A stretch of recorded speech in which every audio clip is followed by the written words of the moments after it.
This episode of the podcast is brought to you by Franny's Pharmacy.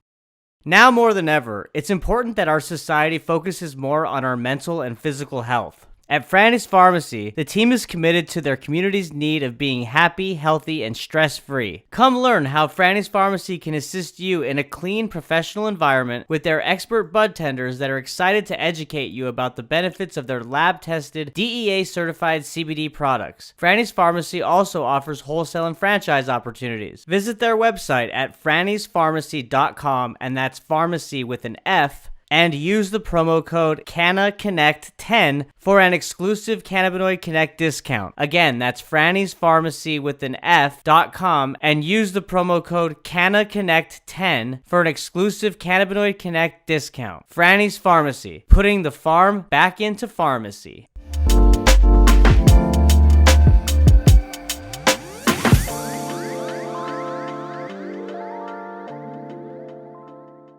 Wes Shepherd, how you doing, man?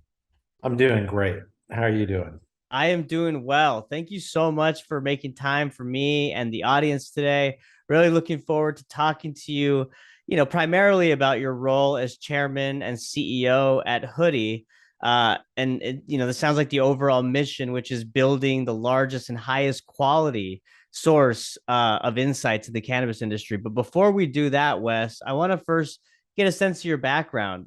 From what I read, kind of from your short bio, it sounds like you grew up with a family of entrepreneurs, and you kind of fell into that path, I guess, early on. You want to talk a little bit about that? Yeah. That probably is what kind of contributed to my risk tolerance, which for anybody in this industry starting a business, they're wildcatting it, to use the oil terminology. I was literally born in a village in Alaska. A village? And a village, like a few hundred people, like no roads, only could fly in or come by a boat. Wow. One side of my family was in construction primarily, and what we called the dirt business, but basically gravel pits, building roads, buildings, things like that. And then my other side, my father was a professional big game guide, and then both my parents were actually top-seeded dog mushers. Wow. So a lot of stuff coming at me at a young age. And, did you go to like public school, or were you like home? I mean, was there even school there? Like, you could call it a public school, but I mean, it was like a 3-room schoolhouse, It was pretty wild. Did 10 years of that, and then kind of got more exposed as I moved back to Fairbanks, Alaska, where most of my family was.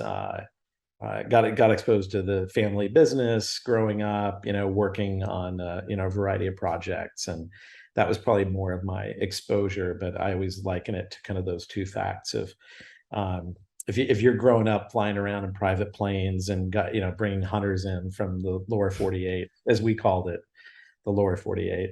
In Europe, you get an interesting cross section of people coming into your very small. Sure. And you learn a lot probably from those people, right? I mean, tremendous amount. I learned I was missing out on a lot, and yet I wasn't, because of where I lived. But and I like to joke too that I got an early exposure to marijuana, because probably one of the best strains that was ever grown was grown in my backyard, not literally my backyard, but Matanuska Thunderfuck, or MTF as it's so often called, was one of the most famous strains in the late 70s and 80s, and it was literally grown in Alaska. Wow, no way. So you got to smoke some of the highest quality early on. Yeah, I couldn't handle it. It was way too much THC for me. Yeah. And did it look like the flower buds look today? I mean, were the trichomes really out there? Like what did that flower look like? Like, I mean, back then, like 17-18% was amazing. Yeah. right? And it was very, white, and it had that sparkle, it had that whiteness to it, but it wasn't anything like what they make today, which pretty much doubles, what you could do back in the day, naturally. But this was all generally grown outdoors in the summer, and yeah, that was the fast lane for some people. I took the slower lane. Hey, understandable. I get it. We all react to THC differently. Absolutely. So yeah, I mean, continue on. So like once you moved to Fairbanks, you kind of saw firsthand from other family members, them working as entrepreneurs, running various businesses. Like you said, you were in private planes, interacting with people from Europe. I'm sure learning a lot. So I mean, Well, a lot of other business people, a lot of people that had self-made, had built businesses. And I mean, when you get someone paying 10,000, for a moose hunt and a bear hunt, right. the top guide in Alaska, and flying, 4 different flights to get to our camp. Yeah, you met really, really interesting people. Uh, That's awesome. I mean, all the way from guys that ended up in jail for SNL crisis to, I think, Michael Mann, who was running Miami Vice back in the day, and like No really, shit. really, really cool people. But it's like it opens your mind to the possibilities of like what life's outside. And so Sure. that really inspired me to actually get out of Alaska, and actually, drove me to. I learned early on that not all businesses are created equal, so I didn't think I wanted to be in the construction business or the gravel pit business, and I definitely didn't want to be in apartment rentals, which we had, and that was a pain in the butt, dealing with tenants. Sure. I Yeah. found software when I moved to Seattle. I went to UW there for my undergrad, and started getting exposed to a lot of the tech industry was blowing up. At that time, like Microsoft and then Amazon, and so I got kind of my taste for tech in the late What '90s with late the night? I was gonna ask what year yeah. was that? Okay. Yeah. No, I mean, I was right there in my kind of my late 20s, and yeah, I mean, interacting with Kleiner Perkins and Amazon, and longer story, but like, we just saw a lot of crazy stuff, but it was addictive. It was I once I got a taste of tech, like I couldn't think about anything else. And Was it more consumer based tech or was it B2B it solutions? was Like, it was consumer, yeah, it was e-commerce. And I really, e-commerce is, I got to tell you, online retail is probably the most challenging thing that you can do. oh, uh, I don't doubt it. Yeah, yeah. Oh, I it's mean, it's brutal. It's just brutal, brutal, brutal in terms of the amount of work and detail you got to put into a business like that.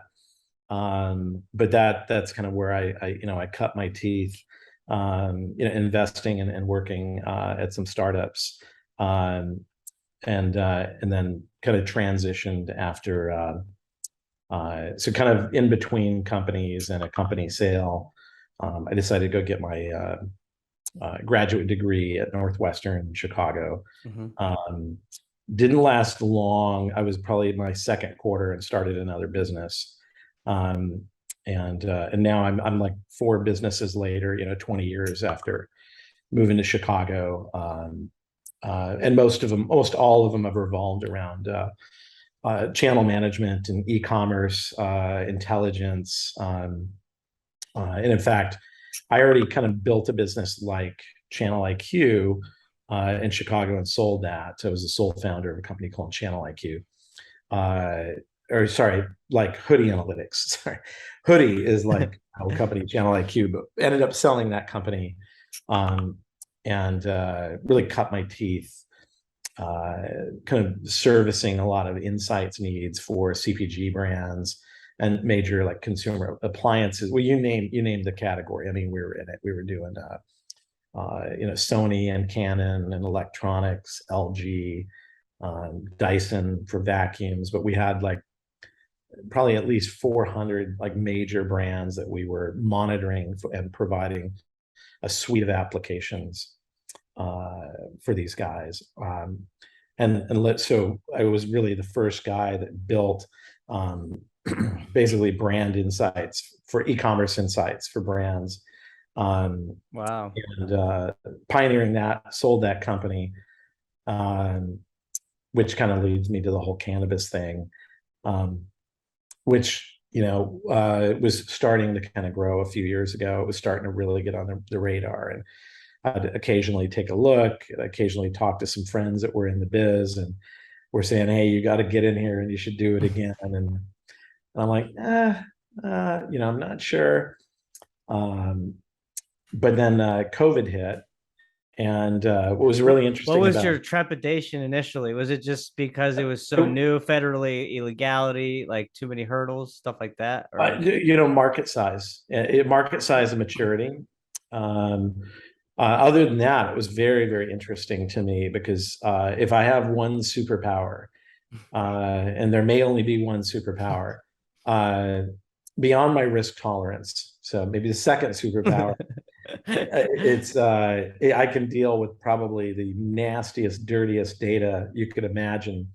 And so when I looked at the way that's cannabis, a big superpower. Yeah, I mean that's super needed. yeah, it's something that I literally been working in e-commerce for 20 years, and I had built in the last 10 years. I've been working on building large scale insights businesses, primarily built based on point of sale data and web data, and that is terrible looking data.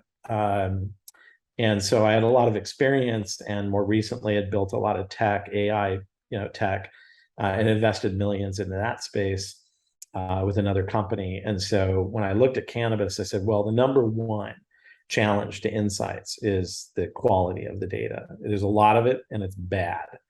And so whoever fixes that and figures out a better mousetrap is going to have one hell of a data business, and not just analytics. There's so many ways to help people, with enriching their data and fixing, from a commerce standpoint or an insight standpoint.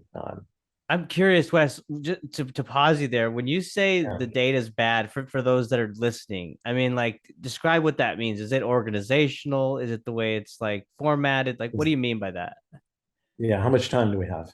Um, so, so, so first off, we're a long ways away still from getting kind of a standardized identification of products like UPC. Now, Canada is actually, because it's one country, and it established kind of a process. It kind of crossed over the provinces. They have a lot fewer issues, but in the U.S., every state is its own country, and Right. every product in those states is fundamentally, it's packaged or labeled differently. Mm-hmm. It has to have a different SKU. So imagine, and by my count, if you reduce it down to like just unique products, it's like 1.5 million, maybe 2 million, somewhere in that range after you kind of match everything up. And none of these products have a UPC code or a standard identifier. People are starting to kind of code them up. There's a few popping up in states, but even if you had some insight to that, it's not going to show up on the web. People aren't going to put the UPC code on the page. They're not going to make it any easier, right? But you might be able to scan it in at a store, if it's on a package. But this is something I went through before, and I was dealing with billions of online offers around the world for my clients, and we had to come up with just crazy ways to stitch that data together, because they would say, "Hey, I want to see my product," and we do a demo, which I think is pretty impressive, where we can take Wana and Wild, for example. I mean, they're like neck and neck in terms of distribution. Probably approaching 4,000 stores a piece nationally, which we can track every day, like in near real time. We can watch that movement. Yeah. Stitching those products together across Canada and the US is really problematic. because sometimes they don't put a brand in. Sometimes they use the wrong picture, maybe no description. There's a number of things. So we just have thousands of steps that we take to kind of enrich the data and connect it, and pull it back together and make sense of it.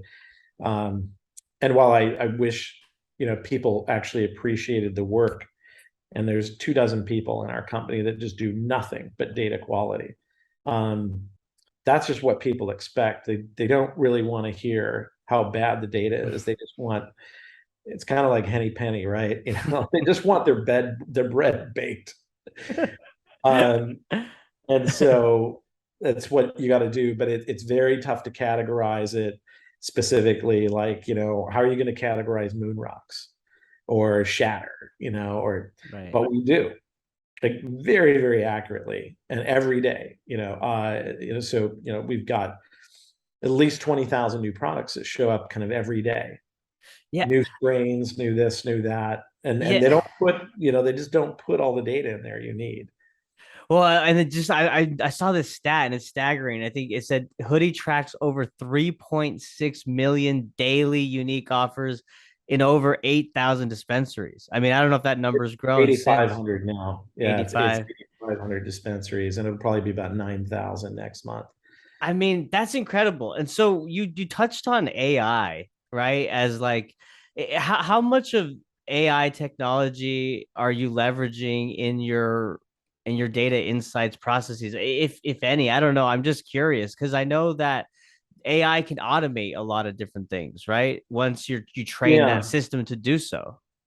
Yeah, and to be specific, right? Because AI is used very generally. The technical approach is using machine learning. So you train, Right.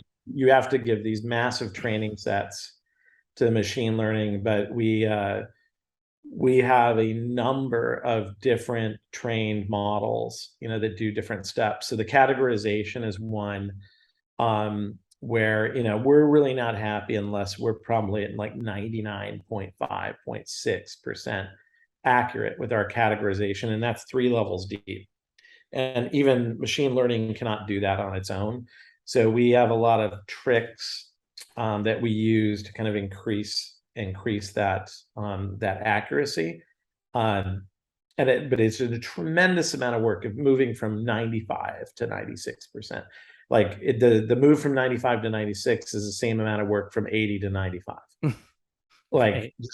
just pushing and pushing. But that's, if anybody were ever to, come and work for our company, they would find people that are maniacal about data quality. Like, I hammer it in all the time. It's part of the And culture, like, your never DNA. stop. Don't, yeah, you're Yeah. never done. You're never done. It's never good enough. You just keep going, you keep pushing.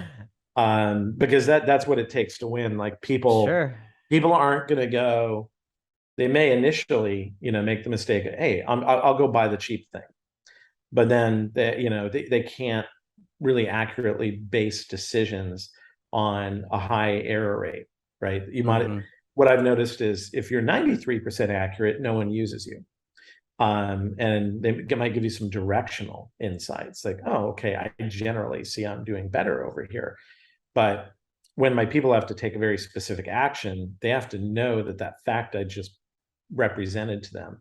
And that's a big difference about Hoodie is, we're all about going from the top to the bottom of the market.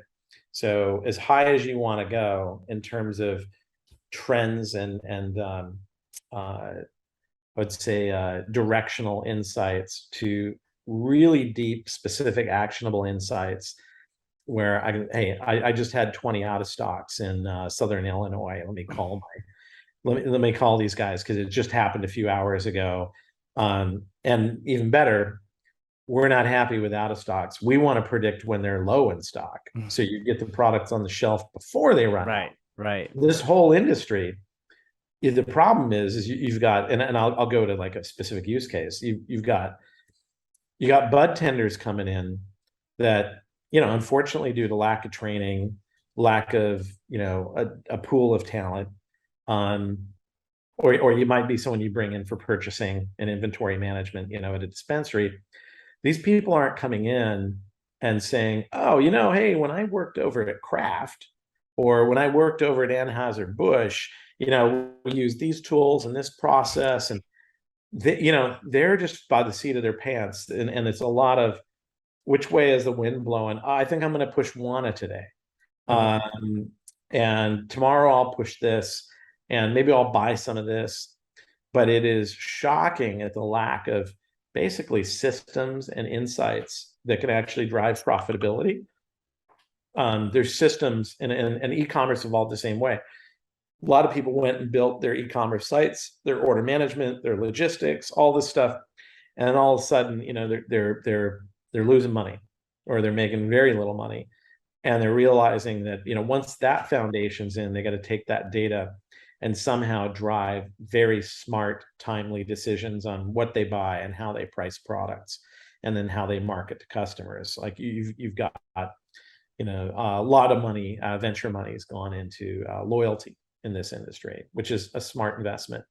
You're going to see more and more money, I believe, get invested not just to data, but data-driven applications that help people sell the product better, both on the wholesale side and on the retail side, and then they help people purchase product better. And lastly, they help people grow the right things, because they know the market. They really know the market they're selling into. But yeah, going back, I mean, again, it's if someone can nail the data and kind of stitch that together, that's the holy grail. And I mean, we, in our first 6 months, we stood up probably 90% of the market, categorized it, cleaned it up, enriched it, matched it up, and started servicing some really big initial clients.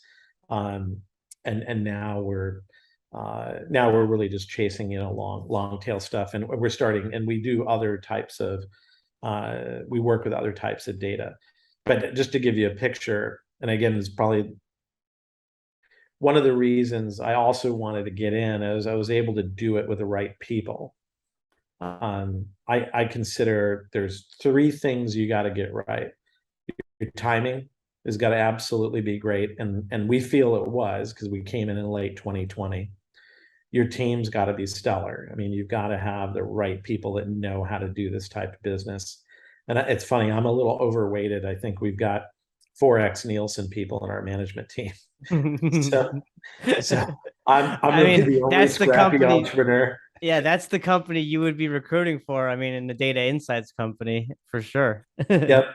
Yeah. No, and when I started my last business, we were, at the time, Nielsen didn't see it as really an interesting business because it was small. But I saw, I saw it was going to be very big, and now it's matured. E-commerce kind of insights and online channel management tool sets, which we're the first to really put out there. That's a very sizable industry now. Like, there's probably there's probably cumulatively $1 billion going into a variety of products, data and applications. And back when I was doing it, people are like, this is going to be you're going to be lucky if you have a $5 million business. So the way I look at cannabis is, yeah, I mean, it's small, it's growing fast, and it's a smaller addressable market than what I did before. But it's very different, because everything's been grown from the ground up in terms of technology products. Right. And And it's customized for this new industry, right? I mean, the innovation that's happening now is incredible. I mean, I got to tell you, I've never seen so many smart people building so many cool tools, trying to figure out how to collaborate together, and moving in dog years. It reminds me of the internet in terms of how fast things are moving. And I mean, things for us have just been at a ridiculous pace. So yeah, I think that was going back to kind of why ultimately what drew me in. I knew I could fix some of the fundamental problems, but I saw that I could, via partnerships, and we are very partnership oriented. Via partnerships, we can build a good sized business, and focus on really the core apps where we can add the most value to the industry. But there's another dozen scenarios of where I can partner with somebody and lend our data in a partnership to enrich somebody else's platform, and maybe they need. Uh, I mean, I pretty much catalog the whole industry, right? So someone, I won't use a specific example, but there are a number of e-commerce platforms, right, where that's probably not their core competency to go clean all this data up and build a catalog and um, uh, suggest pricing to their customers or things like that, which we can very easily do. So there's just a lot of ways that we can broaden our reach. So it's a little different than before, where I was just selling kind of point solutions to customers, whereas here, half our business really could be partnering with other tech providers. Mm-hmm.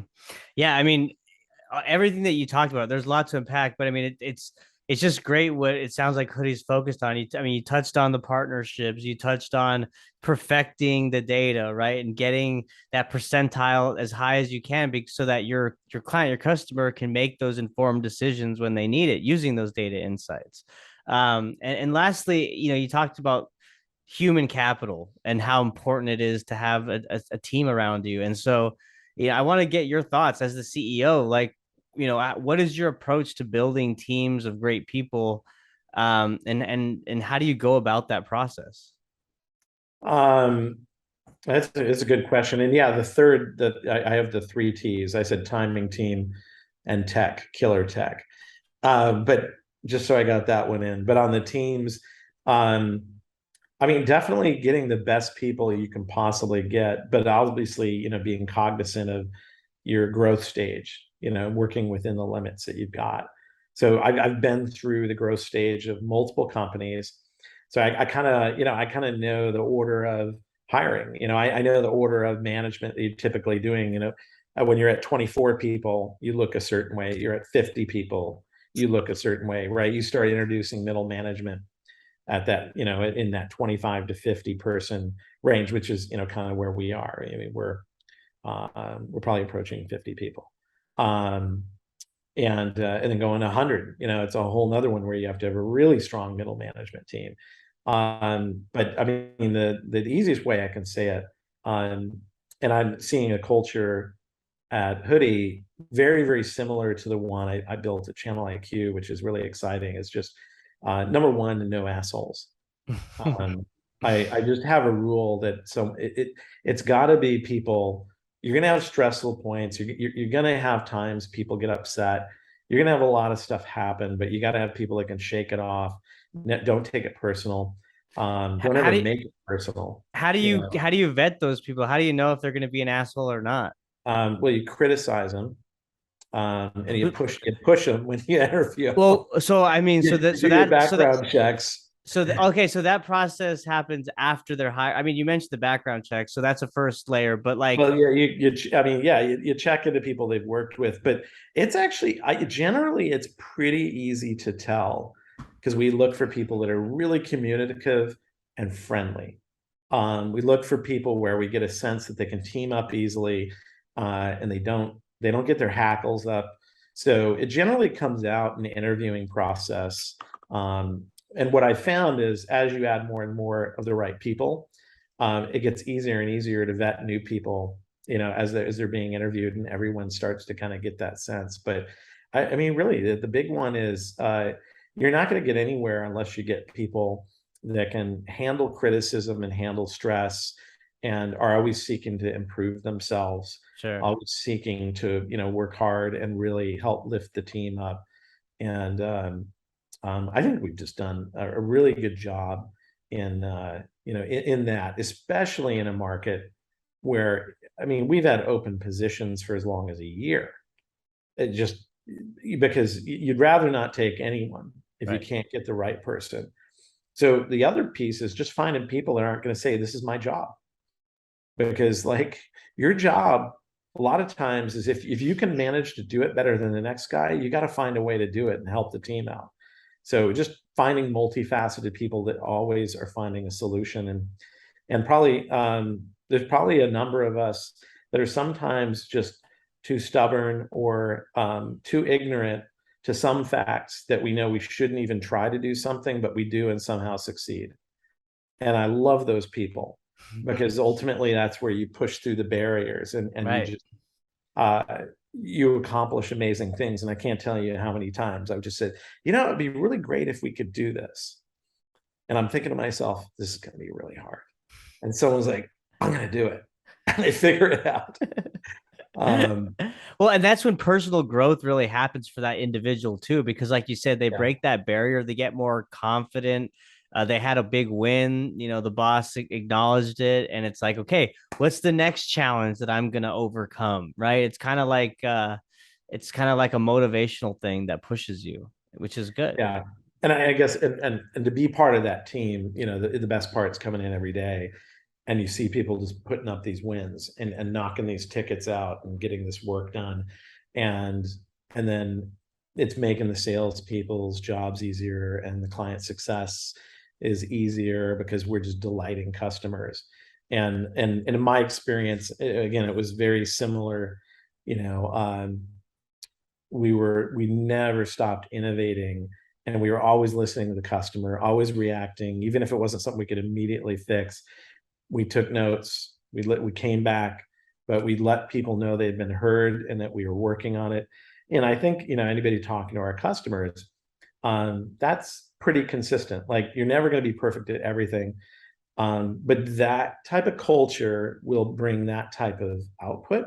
Mm-hmm. And so, I like all my little, acronyms, the three T's. I got the three P's too.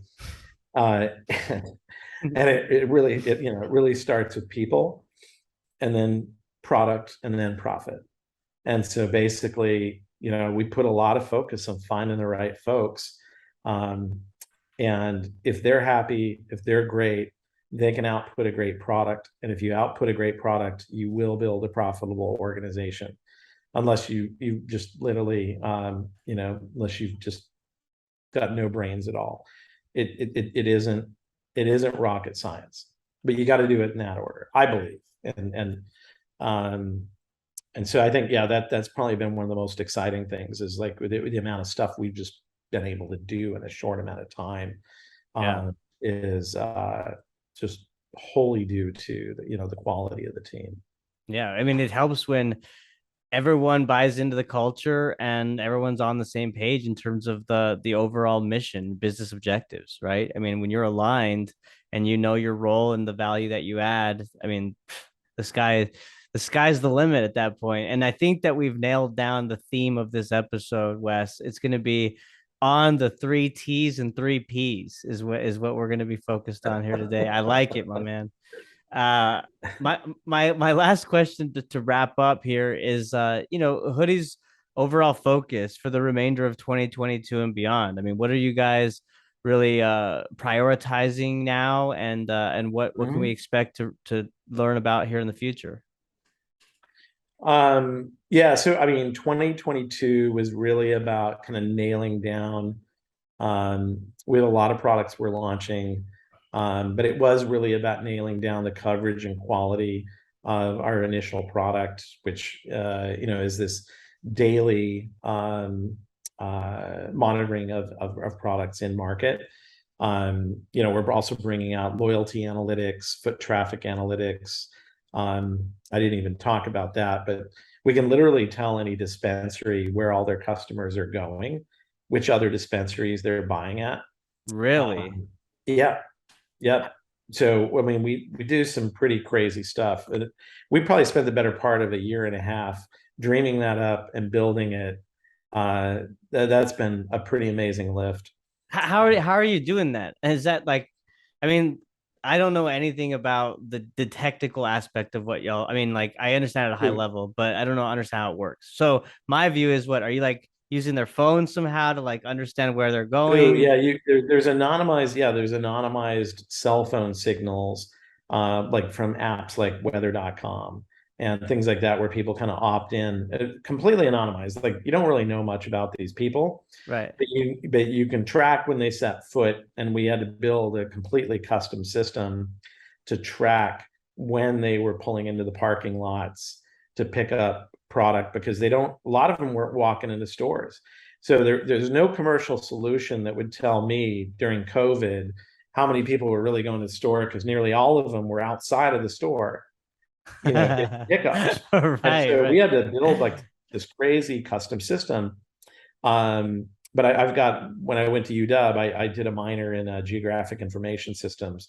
So I love GIS, and this is all, mapping little polygons around the stores, and then making sure you've got all the data science to kind of remove the employees and the managers, and what happens if the guy from True Leave who visited 4 other stores is coming in. You don't want to count him because it makes the store less loyal. It's a mountain of complexity, but Wow. super cool because we can go to a store and go, we're confident within 3 percentage points plus or minus, you have 70% loyalty in your customer base. There isn't a product in market that does it and does it as accurate. That's And we incredible. have the demographics. So if someone's going and selling flour to a store in South Side of Chicago, and the demographics are, 50,000 is your average income, and on the North Shore, it's 120. Right. I gotta be selling my economy flour, right? My pre-rolls at a certain price point, but there's a completely different set of SKUs to sell in there versus, the gummies for the soccer mom, in Winnetka. Um, and so it's very similar to a product at Nielsen called Spectra.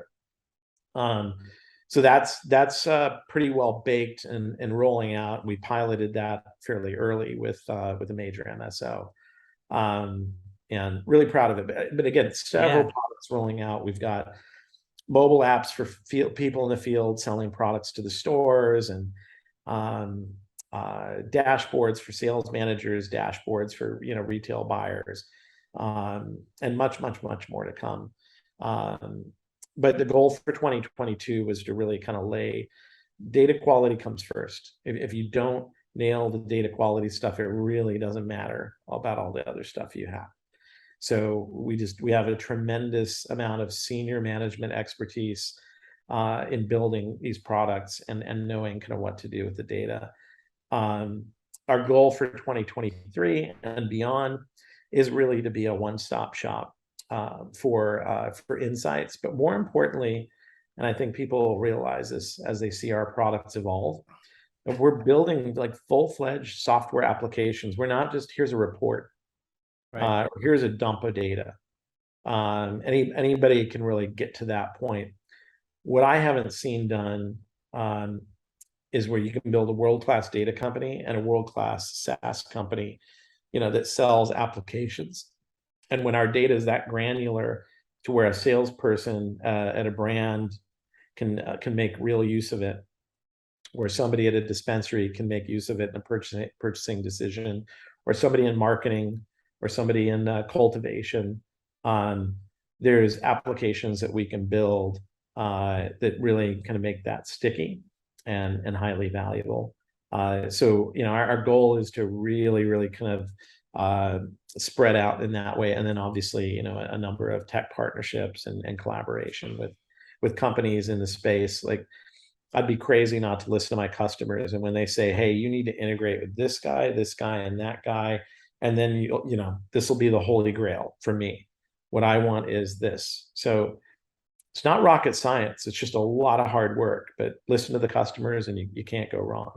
Well, and it seems like that holy grail that you're talking about is attainable more so than other legacy industries because of like I've worked in B2B tech for over a decade in the marketing aspect, right? And what I've kind of seen is that the big challenge is the integration of all this software and like keeping up and having these different platforms talk to each other, right?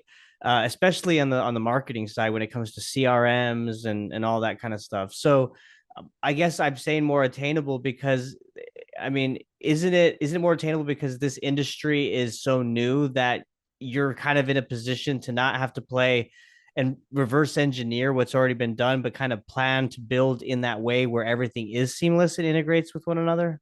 Yeah, yes and no. Because some of the systems that are out there today still need a little bit of maturing. Okay. But they've come a long ways in a couple of years. So Again, I get back to the timing, and I do feel like our timing's been really good to where we probably didn't have to suffer a lot of bumps and bruises if we'd come in 5 years ago, let's say. Mm-hmm. Um, but there's still a lot to come. But yeah, it's just, and I think everyone's getting used to having these conversations, and they're getting to the size where they can kind of support these partnerships. And again, when the customer comes to you and says, "Hey, you need to do this," because they're not just coming to me, they're going to them too and saying, "You guys need to work together." So I can't tell you how many times, someone's like, "Listen, you and you get in a room and fix it. Just figure it out." Oh man, and those conversations are probably, like you said, they're happening so much because I mean the community is so small at this point. You're kind of knowing who everybody is. Obviously, it's growing, but the players are really solidifying themselves. And Hoodie is definitely a player for sure. And from now on, if I ever have a doubt, Wes, I'm just gonna focus on the three T's and the three P's. I mean, that's Three T's and the three P's, man. If you're gonna go, you're gonna do yeah, you're gonna do a startup. That's it. That's it. I'd love to say it's as simple as that, but that keeps me grounded. That's right. That's right. Well, hey, Wes, I really appreciate your time. It's been a pleasure hearing about all the great innovation that's happening within Hoodie and your role as chairman and CEO. I'd love to have you or other team members back on in the future as you guys continue to grow and the industry continues to evolve. We'll have this conversation again and do a checkup. Awesome. Well, I appreciate your time as well. Yes. And thank you all for listening. Thank Thanks you. a lot.